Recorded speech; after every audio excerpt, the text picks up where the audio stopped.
on average, raising one rabbit from 1 day old to market size, 4 months, can cost you averagely 7,000 Uganda shillings per rabbit.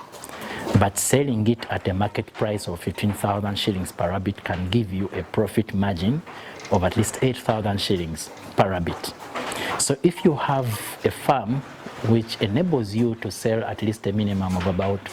20 rabbits per month, multiply that by about 8,000 shillings per rabbit,